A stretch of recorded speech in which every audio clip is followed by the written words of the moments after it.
Hey guys, welcome back to Duality. So I got a really important topic to talk to you guys about, and it's about the recent visit by President Xi Jinping from China. How we met with his counterpart, President Joe Biden, in San Francisco this past week. So I want to talk about a few of the things that were discussed and some of the takeaways. I've been covering this topic. It's in one of my earlier videos as well. So let's get to it. Audio Jungle.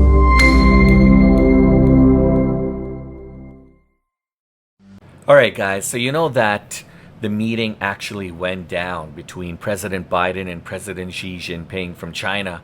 And it all happened this past week here in San Francisco. And it was absolutely incredible to see two of the largest global nuclear superpowers of the world actually meeting in person, face to face. Now, this is different than a lot of the other times that they've met in the past, because obviously there's been a lot of rising tensions, and tensions between, or relations between, the two countries have actually been at an all-time low.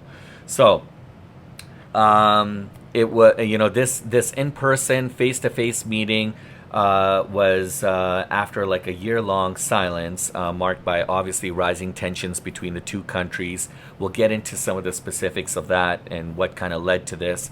Now, although it's positive to see these two leaders meeting in person, shaking hands and being quite cordial and friendly with one another, there was definitely some criticism, especially from the Chinese Foreign Affairs Committee Ministry and from the Chinese state media, about how even after this meeting, Biden still referred to as President Xi Jinping as a dictator.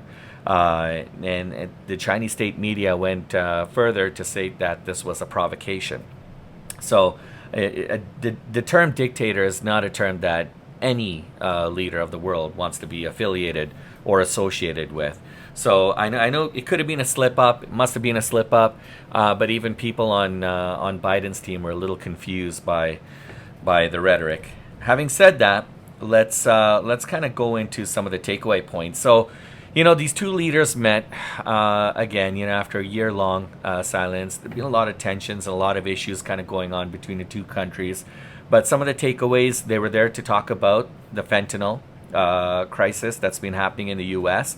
So both Biden and Xi discussed a plan to cut down the flow of fentanyl precursors into the U.S. Now, precursors are when you start to mix chemicals with the actual drug, and these are the things that lead to a lot of the problems that people are dealing with when taking fentanyl, especially the stuff that comes off the streets.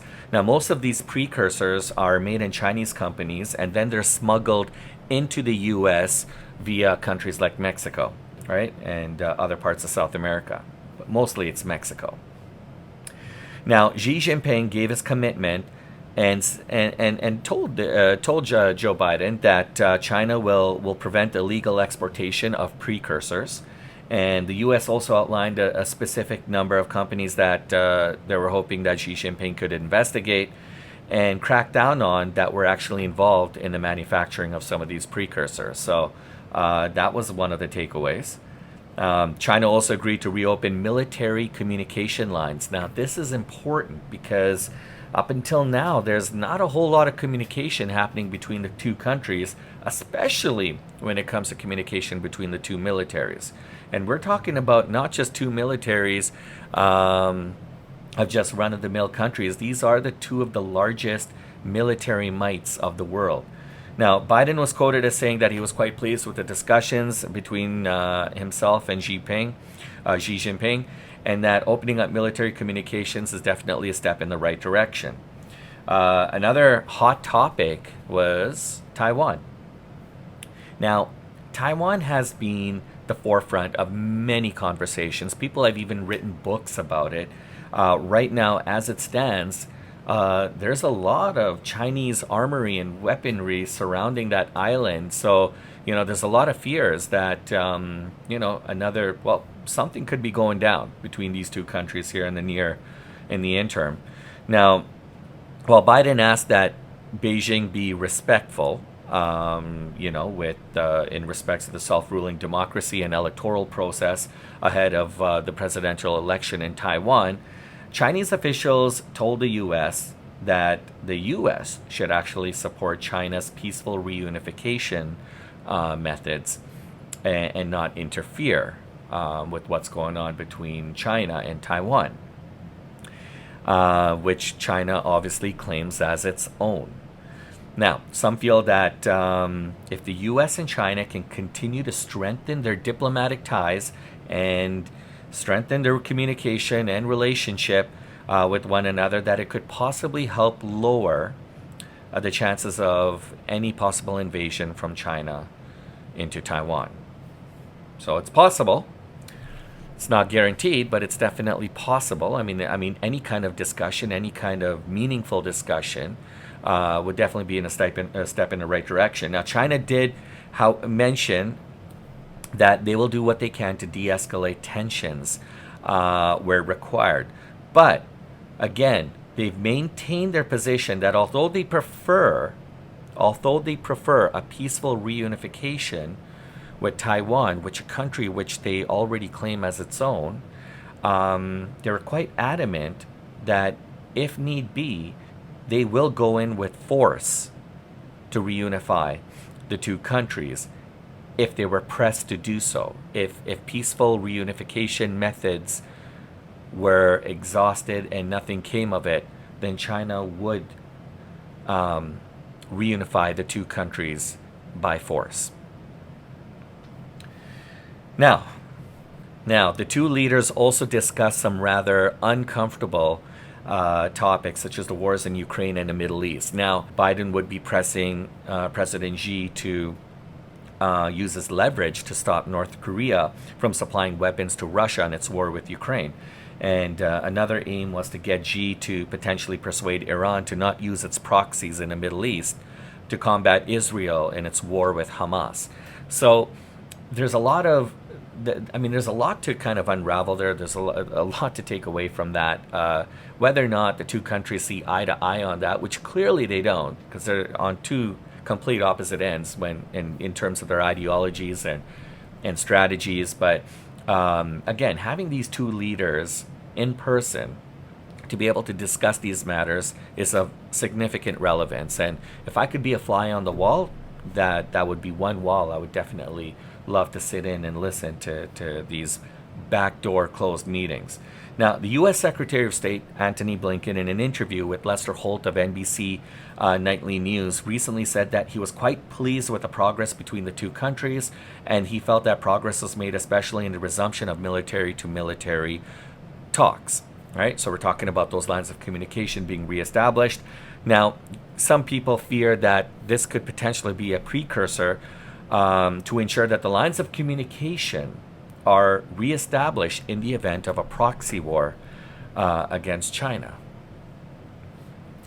Now, the fact that, again, these two leaders, who are obviously at different ends of the spectrum, the geopolitical spectrum, were able to meet in person, it definitely goes a long way, right, to help strengthen and improve relations between the two nations.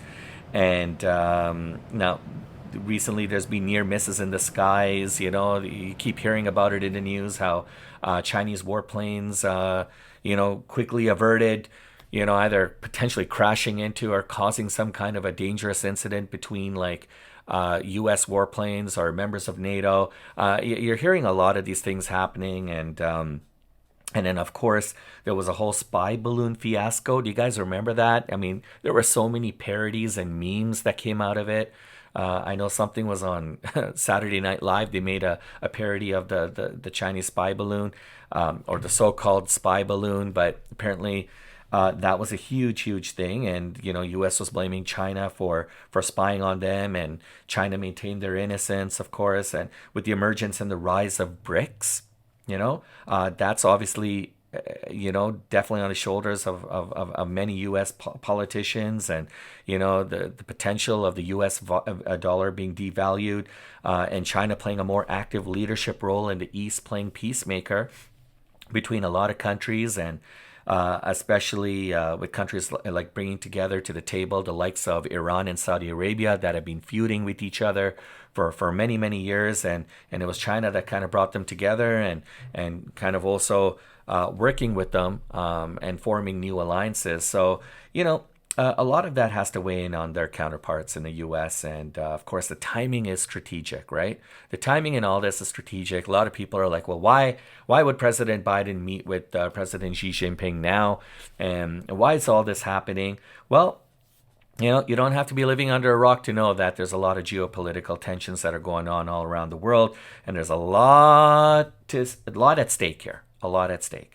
And so no matter which side of the coin you're on, how you feel about these issues, one thing's for certain, that this meeting was of relevance and of huge significance.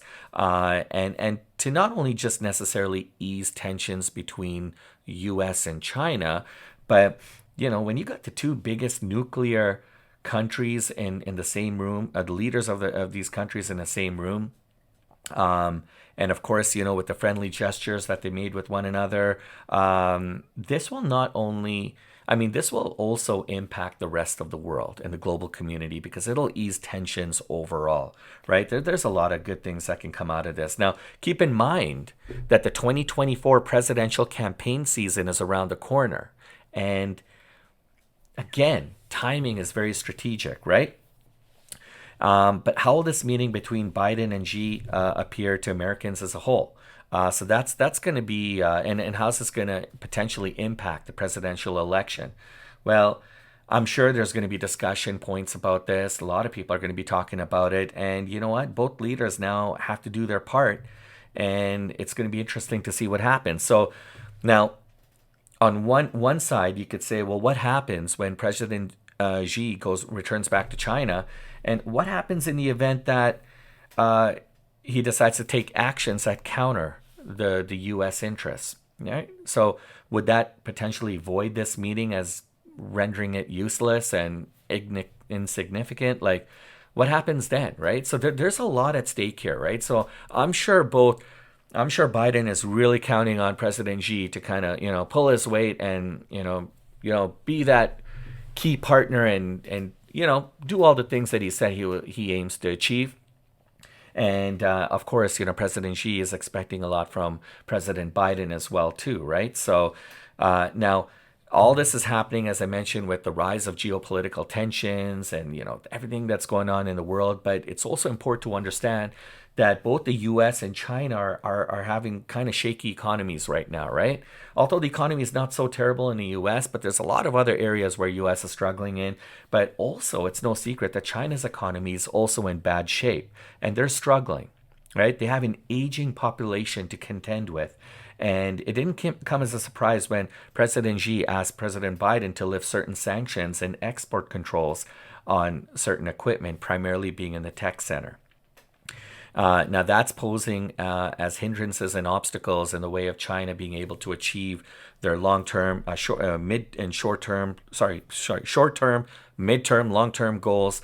But it's extremely important for China because by not having access to, state-of-the-art, cutting-edge technology and chips that are needed for their high-grade quality, advancement and development of their airplanes and radar and missile systems, that's going to pose as an issue. It's going to pose as a big issue, and it's going to really prolong China's ability to be able to get to their goals as quick as they anticipate. Now, don't take this meeting as a means to bury all hatches and start from fresh and from scratch or whatever. But it's definitely a step in the right direction, especially because the relations between the two countries are at an all-time low. They've been strained for quite some time. So seeing these two individuals together in the same room is definitely a step in the right direction. We already know that fentanyl continues to be worrisome for the U.S. But we also need to be realistic as well, right? Because now you're asking President Xi to go back to China and basically shut down these manufacturing plants that are coming up with all these dangerous chemicals that are being mixed in with the drugs. The chances of that happening are probably quite low.